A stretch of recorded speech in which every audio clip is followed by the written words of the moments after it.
Ladies and gentlemen, welcome back to this week's episode of Gym Owners Podcast. I'm your host, Tyler Stone. Over there's John Fairbanks. Good morning, John. Hello, Tyler. Guys, we're getting into the summer fitness. It's coming. It's coming right around the corner here. So that's the topic we're going to get onto today, but we want to do a little bit of a follow-up from a recent episode we did recently. We won't get into specifics of the name dropping, but we wanted to say the gym that we were talking about that was having some, a big, huge juggernaut franchise was coming in next door, ready to be in a nice, big, super awesome facility, spending tons of money on ads. We went through, if you missed that episode, go back to the episode is called, I believe, Big Franchise Gym Moves Next Door. What do you do? So we kind of laid out some plans, action plans, hypotheticals, ideas that can prepare a gym owner for how to manage your way through those types of situations. And a little update on this situation, the gym next door is open for this spot to this spot we were talking about. They are there. They've been running exactly as we described. John just did an absolute fuckload of Facebook ads all over the place, saturating everything. Onslaught. And yet not a single photo of any client doing real things in there. Not a single photo of that facility. None of all the ads are running is just generic, practically Sports Illustrated style shit. We're just like, what are we? So people can sniff out on social media and marketing and advertisements when it's a big global national chain trying to masquerade as a local business. And a lot of that starts to fall on deaf ears. It's a thing I see a lot with franchise gyms, even around here, that they're just using now the canned social media content that comes down from HQ. It's great. They don't got to make it. They don't got to hire a photographer. They don't got to think. They don't got to write any copy. But you know how much engagement that gets? None. You know how much interest it generates? None. It's just not anything. It's a bare minimum strategy. And that's what we're seeing, John. How many people were showing up in and out of there too? Pretty much none. Was that the consensus we got? Yeah, you're saying it's empty throughout the day, and he goes, and the parking lot will fill up a little bit in prime hours, but these the thing that I think it was because you gotta realize, right? The announcement hits a year ago. You know what I mean? That kind of idea, right? The rumblings of the big bad baddie is showing up, and so it's stress, right? I'm guaranteed diarrhea stress, right? You're worried, right? It's like, hey, we've been the only game in town and now we're really, really not. And now somebody's coming in our exact niche. And then they get open, they're building the building. So you're kind of watching I don't know, it would be you see the boats coming. Yeah. You're like the native peoples. You're like, okay, well, they're going to be here in a couple weeks or whatever it's going to be. You see it coming. It's an asteroid that's coming. And you have a lot of time to mentally prepare. And that was, I think, the biggest thing for him. Now, because of some of the actions that they took, they completely went hard in the paint on all of the things that we talked about in that episode. Well, they started doing it about 4 or 5 months ago. So they started hitting it hard. Those things that really made them unique, really made them special, really prioritized things that they were going to do. And so they were kind of getting the guns, right? They're sharpening up every tool that they've got. They were sharpening it up. And I think it was very anticlimactic. Yeah. Is the big bad baddie opened and they're like, oh, we've got this. Part of it too is if you've bootstrapped a business yourself and you're doing it with money that matters to you, kind of, one of the things that happens is you tend to approach their grand opening the way that you think you would. So you're like, these motherfuckers are going to scramble. God, they got how much money into this thing? They're going to need to get bodies in here. What happens a lot of times, these places can kind of lose money for a really long time. You know what I mean? Of course, they'd want to cover their ass. But in the grand scheme of things, that place can sit there and be a sinkhole for cash for a couple of years, at least, losing before somebody pulls the plug on the whole thing and just lets the real estate deal get them out of all of it. So in the grand scheme of things, still, it's we go in going God, they're going to be really ambitious. And what actually happens is not that. It's just not that. But again, that's your guys' update. The other thing is coaches. They're coaching. They're paying minimum wage for coaches to coach people, it's just not, that's never going to work. You know what I mean? It's always going to be a huge problem then that the service people are receiving on the floor, on the ground level, is going to be very subpar. And that just doesn't work locally, because if you have people in a local area and they're child who's a teenager, college student, goes and gets a job here. And then they leave because word's out, like, oh, they don't fucking pay anything, and you got to do all the coaching and have the, you know what I mean? Like that now, once the expertise is exposed as non-existent, you know what I mean? And it's like, oh no, they're just, these are McDonald's kids. These people would be better off being at McDonald's working than they would be working here. And then you go, oh, well, fuck all of this. Then that becomes, again, the whole thing becomes a sham, and it's based upon the idea that these are professionals with expertise. And it's like, once that's exposed that they're not, now you got nothing else to lean on. So I think that that's a very, it's important to, like we always talk about, developing your staff, allowing your staff to build their own brands within your business, to allow them to be entrepreneurial within your business, to market themselves externally, to attract people to your business. You ain't getting that out of anyone for fucking $12 an hour. It's just not fucking happening. There's just no chance. And you're not getting aces, and you're not getting people who are going to try to follow through with like any of the promises that they make. You're just not going to behave like a professional with that amount of money. So we'll see, but it's off to a real good start for our guy next door. Yeah. And it's one of those things too, where it's kind of opening the eyes. There's an element where a lot of what we're going to say, we talk a lot of shit, and there's going to be a lot of elements where you're going to take quite a bit of what we're going to say with like a grain of salt. So the one thing that it's nice is that for him, it was, I warned him. This is what's going to happen. This is the ads that they're going to run. This is the playbook they're going to run. Okay. But then he sees it running. And then it's the realization. And this is always what I enjoy most whenever we get to interact with gym owners, Tyler, is that, like, the idea that you're okay. Like, there's things that you're doing that are really, really good. And as long as you're doing those things, you double down on the right things and doing those things, it doesn't matter who the fuck shows up. So you really can plan for this David versus Goliath type mentality.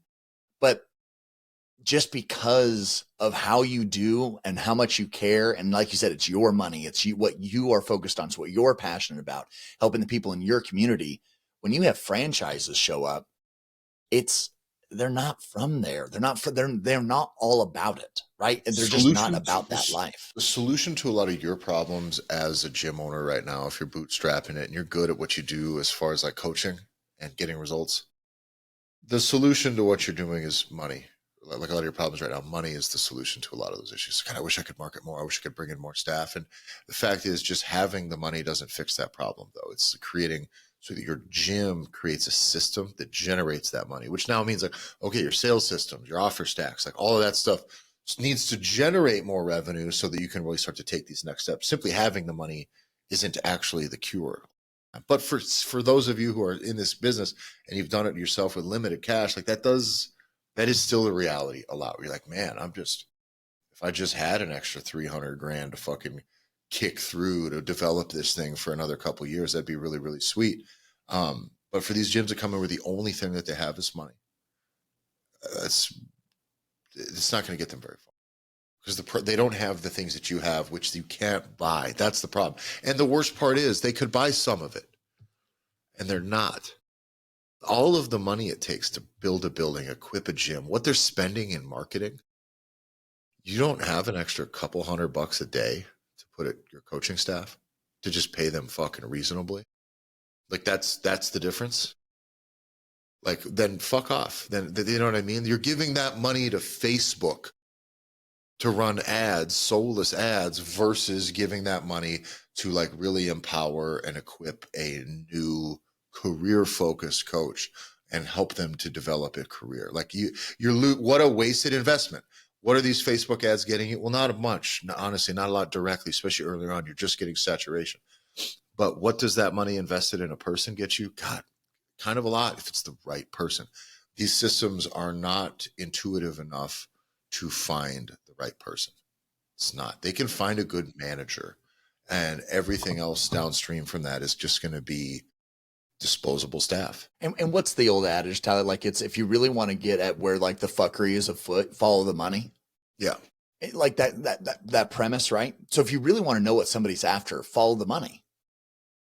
If they're not going to invest at all in their people that are supposed to be helping their clients get results and the general population in the community, with clients on the floor every day. minimum wage. Right. That's So, John. I want to cut in. This is my toilet paper yeah, test. This is what I yeah. can tell. This is how I can tell any place that has public restroom, whether it's a grocery store, department store, a restaurant. Listen, nobody likes having to shit in a public restroom. I get it, but I can promise you, go in sometime, test the toilet paper, and just know that as a person who's ordered those products from a lot of times they're just getting, you're getting it in from your paper supplier, though, or you'll have your service will come and change them, update, right? There's options. You always get options, and they are choosing like you having a raw bloody butthole so that they can save an extra like $9 a month. It's fucking maddening. If they like any place you go where they go, there could not be a less comfortable toilet paper.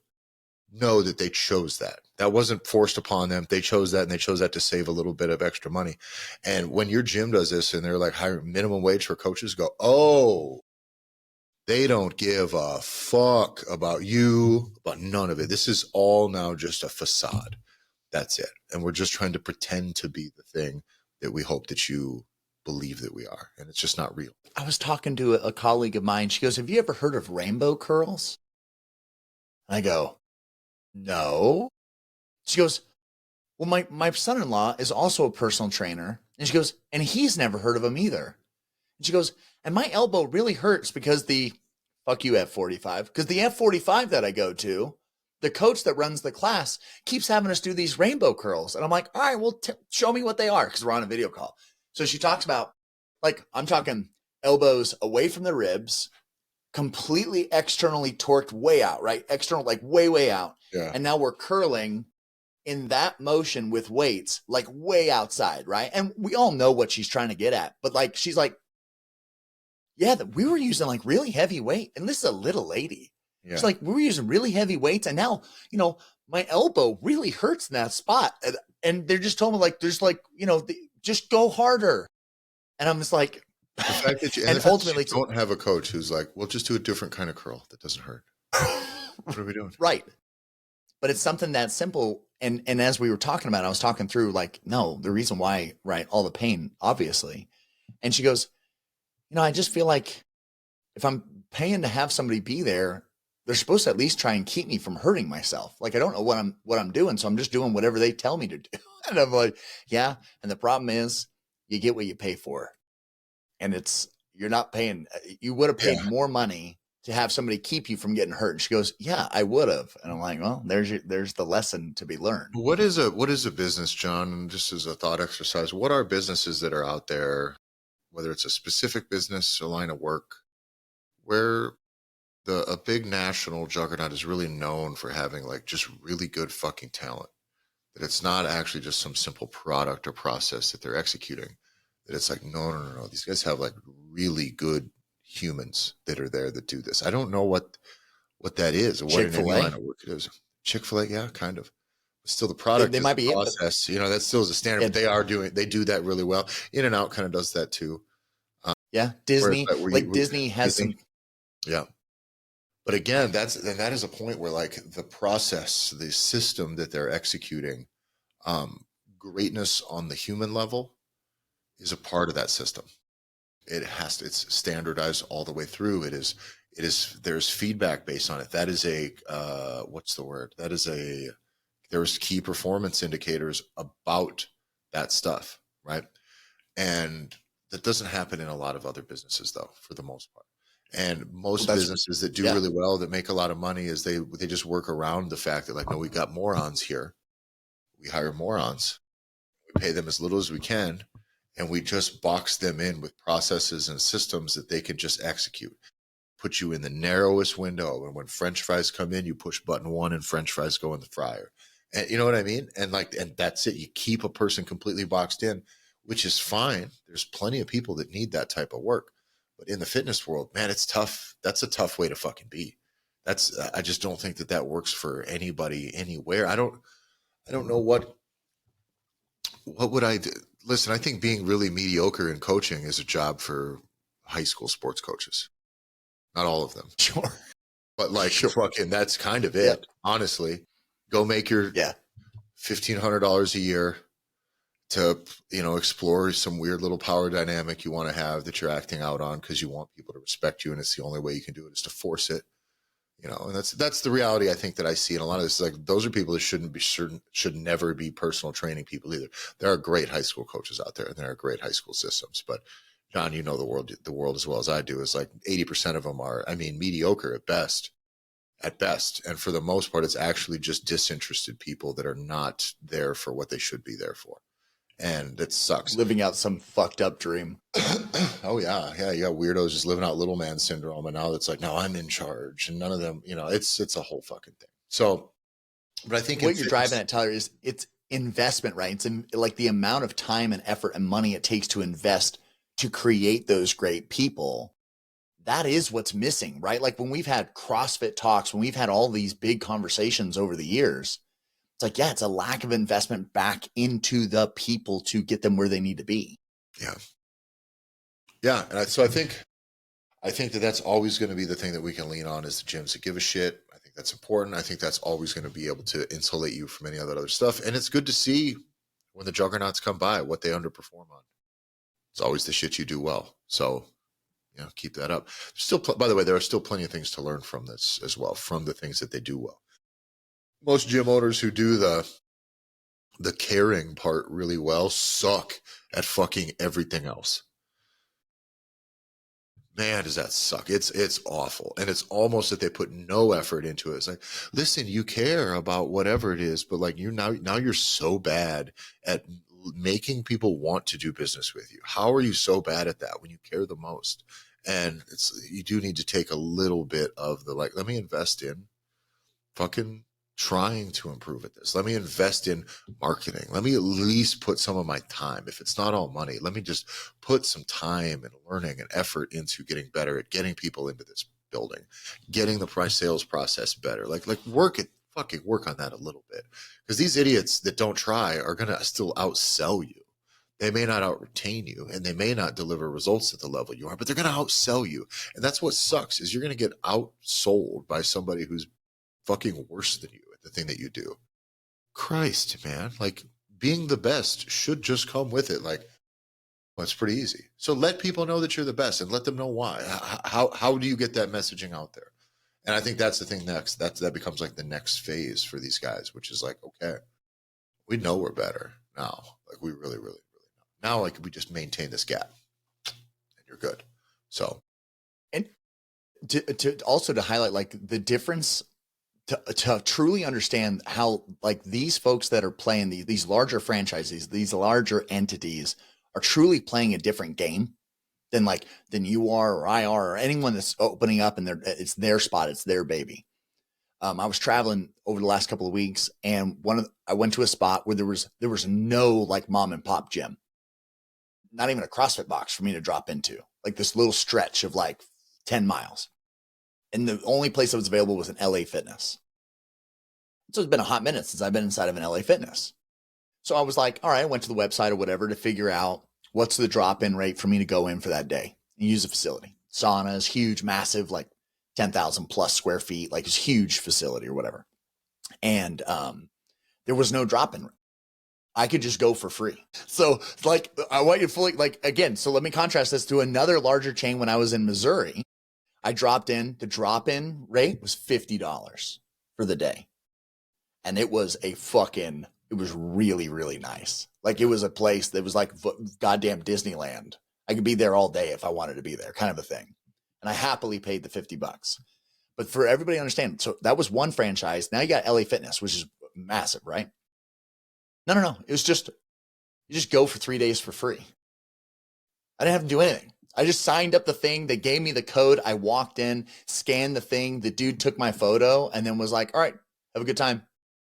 Like, that was it. I didn't get a sales pitch. I didn't get fuck all. So think about, like, we've spent a lot of time with gym owners to help them be like, hey, get the punch cards. They're killing you. Your drop-in rate is cheaper. Your local community could literally drop in for 3 times a week, and it's cheaper than your fucking membership. Yeah. And so, like, really some nuance of like breaking that down and helping break whatever your own personal opinions are, punch cards and drop-in rates. LA Fitness doesn't even fucking care. They're not even going to collect the money on someone that's there from out of town. They don't give a shit. how different of a business model would you have to be operating on to just not even make any attempt to collect on any of that money at all? Well, I think that that's like, again, I think it's glaring the differences between the two, which is also that you don't need to do those things that they do. Don't start giving away your shit either. That's the whole point that John is not trying to say fucking everything's free here. Don't do that. Don't do that. But that is also like, that's a perfect, that is why their philosophy is not based around the success of the clients either. Is it if you're a local person or whatever it is, like they, instead of worrying about getting you to commit in a way that's not maybe scammy, but like getting you to really commit yourself to a couple months of coming in here regularly, they'll let you dip your fucking toes in and out casually forever, and they don't get anything out of it, and you're not invested in it at all. And because of that, it's a system that's not really made for the success of the client either. The business is just big enough to manage. It's really of no cost for them to have you in and around and training. So I think that's pretty interesting. And as far as drop-in shit, man, I've seen it all over the place. I'm still a big, like, let your drop-in rate be expensive and always be willing to waive it if someone's nice. But don't allow, if your policy is it should be expensive, because it just fucking weeds out idiots. John, the opportunism around drop-ins that I see from fucking people, it's even worse in like the MMA gym. We get people, I can only really get in maybe at like your open mat sparring sessions and maybe like once a week, maybe. So I'll just pay drop-ins fee. And at that point we go, no, you can't. No, you can drop in once if you want to, but if your plan is to just like skirt around being an actual member and being a part of the team here and training with these people and developing and learning alongside these, because this is not a gym where you get to just go exercise on your own. You're practicing violence with people. You know what I'm saying? Like, you don't get to just spend $10 and come take a crack at some guy today. No, no, no, no, no, no. Fuck you.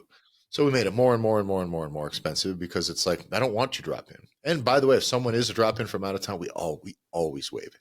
Always. It's just a way for us to keep dipshits from trying to make this be their membership hustle. What if Netflix only made me pay 25 cents per movie I watch? Well, I only watch a couple movies, and maybe that's the way I do it. It's like, you fucking broke ass. Fuck off. Can't be that poor, dude. I'm sorry. Quit nickel and diamond Netflix. Quit nickel and diamond drop-in fees. Those aren't the people you want to do business with. Okay. Let's jump into our next part of the show here. The second half of the show today is going to be about summertime. Summer's coming. Finally. What does that mean for you as a gym? What does it mean for you as a gym owner, your marketing, your programs, your strategies? There's a lot of stuff that happens when the seasons change here. School is going to be out here in about a month-ish, depending on where you're at, which means it's time for, you need to have already been, if you're going to run some youth off-season shit, some summer trainings, some kids stuff, some kids camps, start marketing that shit right now. Start trying to get people in there right now. Start closing. Get it on your calendar. Start marketing. Don't you dare, guys, don't you dare do this. Make 1 or 2 posts and then just hope that it shakes out, okay? The processes exist the same for anything that we do, which is immediately market to everyone internally. That goes out through all your email stuff, all your texts, all your existing members. It doesn't even matter if they have kids or not, right? Hey, we're launching it. We're going to have a kids program, whether it's kids program, summer stuff, outside, whatever this is, you market internally. You get some like the easiest demand ever. You can get some sales closed. It's nice and easy. And then from there you go and you pivot and you start to get to market externally. Facebook ads, organic stuff, whatever. But you stay on the fucking gas. Make sure you have a plan for people that don't buy immediately. People that inquire but don't buy. Circle back around. John, we say this every year, and every year I see the laziest shit from fucking gyms ever, which is one post about kids classes and teens, and then my younger than teens class. Like, it's the fucking lowest effort shit. And then they wonder why those things are kind of uninspiring and they don't generate a lot of heat. That sucks. So do better at that. Just actually market the things that you're going to do. Have a strategy, follow through on it, hold yourself accountable, recap every week. What did this do? How'd this do? What can I do better? Oh, we don't have any sales. Sales are low on this. Well, maybe we should make some noise about it. Maybe I should send some emails. Maybe I should text some people. Let's get the ball moving. But with summertime also comes better weather, wedding season. I think there's opportunities for, this is a thing we've run in the past. Like, this is your last chance to get shredded before wedding season. Like, we're there. Meaning nutrition coaching, diet stuff. Again, same principles. Okay. All your existing members have been there. If they're stagnant, they're not making progress. This is one, like, learning to try to sell these things at the right time isn't a matter of being, what's the word, scammy, salesy, pushy. It's a part of your retention strategy, and it's a part of the concept that we always talk about, which is putting client success first. Clients who have been there doing the thing that they're doing, they've maybe said no to nutrition coaching before, they're doing your classes, or they're your personal trainer clients. But goddamn, they just wish they were maybe getting a little more progress out of this. And you say, hey, you want to focus on the diet and get lean as we can here in the next 8 weeks before whatever season's coming up, before it's beach body, before it's wedding dress time, before it's you got to be bridesmaid, you got to fit into the old suit, whatever that is. You don't want to be a t-shirt at the pool dad this year. Like we can let's get the rest of this. Let's get the rest of this done. And I think that that's a great opportunity to get people back committed. And a recommitment doesn't mean they nod their head and go, okay, I'll change the way I eat. Getting them to recommit to their health is, I'm going to pay you $200 or $300. Then I'm going to do the things that you're going to say because I paid you. Okay. And that's an opportunity for you to make money while helping your clients get the things that they want. Most people who stagnate in their fitness journey are actually looking for an opportunity to reinvest. They're not looking to spend less. They're not looking to save money. They're not looking to go out. They just want change. They'll go buy new shoes if it makes them think they'll run more. They'll go buy new workout clothes if it makes them think they're going to work out more.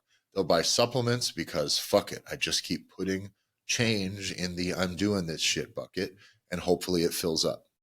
And I think that that's one of our, this is a great opportunity to test run this thing, which is, can I sell an internal product that's just about nutrition? Maybe there is extra workouts, and maybe there is something else. Maybe it's you have a Saturday meetup and then you do the nutrition stuff, whatever this is. But there is a way, I think, to start, I'm going to use the term, to just milk some extra money out of this fucking time of year, dude. And do it by giving the people what they want. Yeah. And for me, it's my favorite tactic and tactic. It's a super gay way of putting it. My favorite thing to do as my tactics. Yeah, I know. Sorry. My favorite thing to do as a goddamn human inside of your business is that you set these things aside, especially as a gym owner or if you've got a general manager, but I really like it from the gym owner's perspective, which is every 12 weeks. Like if you think about it, we're talking about seasonal changes, but the beginning of Q1, right? That's January. So we're very healthily going into, we are winter, like the doldrums fucking shit part of winter, January, February. You get out of Q1 though, and now we're in spring. We're getting into spring, now really getting into summer, and then you get into Q3, and now you're having to transition out of summer into fall. People are going back to school. Parents are now going to have their attention split, and then you get into Q4, and now we're coming back into winter again. If every 12 weeks as a gym owner, if you're just doing a normal human being interaction, it needs to be scheduled. It needs to be planned. Otherwise, it'll always be an afterthought, and it'll always be too late. But just the mere act of, how is everything going? Like that simple question, a nice open-ended question from a gym owner to your members. There's a lot of tactics and strategies of how you kind of parse this out and batch it out and do it systematically. But as you do it in these blocks, it allows really seasonal opportunities where you're going to touch base with people that will just give you new information.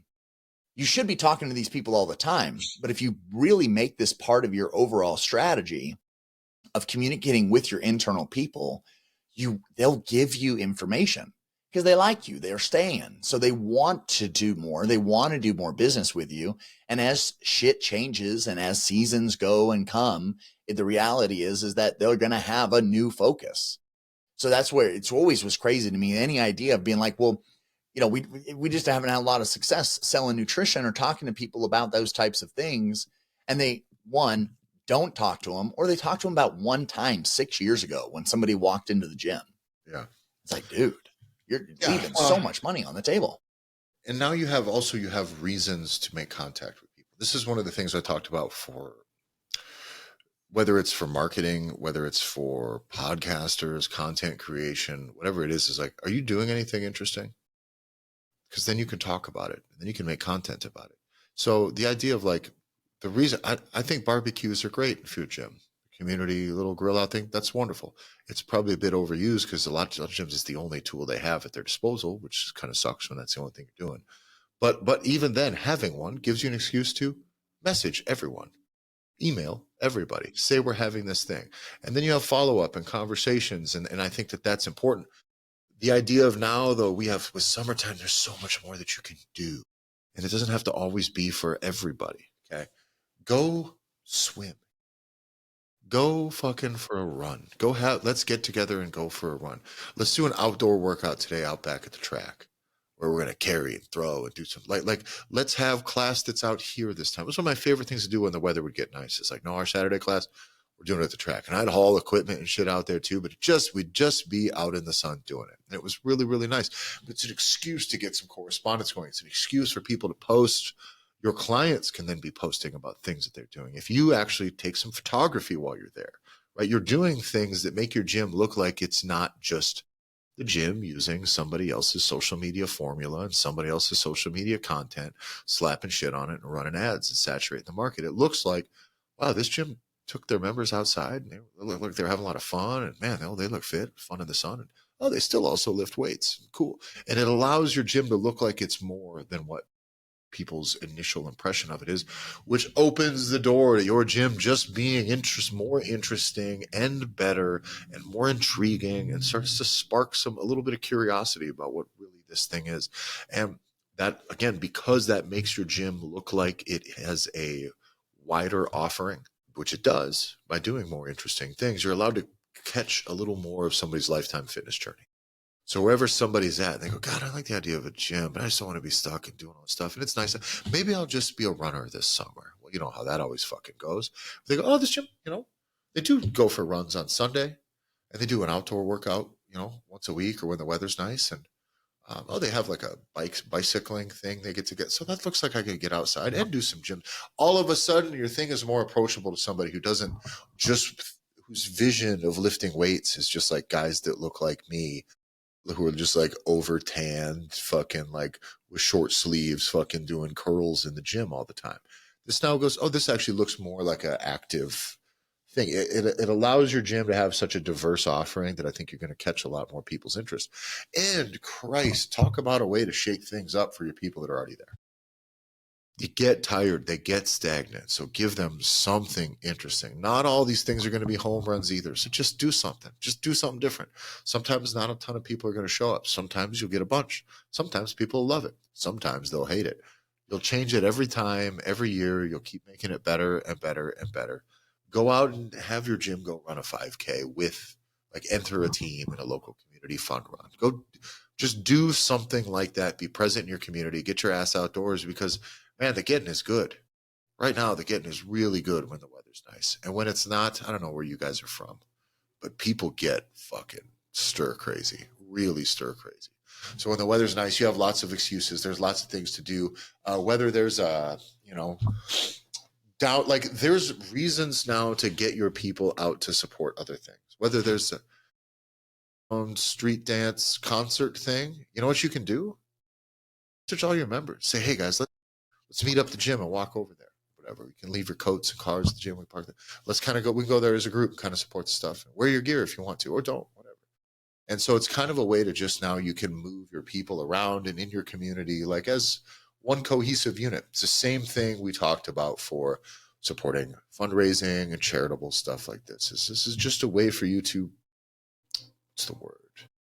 Not really, I'm going to use the word manipulate, but that's not it. But to like use the fact that you have people, you have a community of people, they still need to be engaged and to do things as a community. The idea that we're all just members of the same gym, that is quote community, it's not fucking it. Community is based on experiences and shared interest and an attachment to your journey and someone else's journey, and everybody plays a role in this process. And if you never get them anywhere outside the gym, that's not real. Community is not real. It's fake.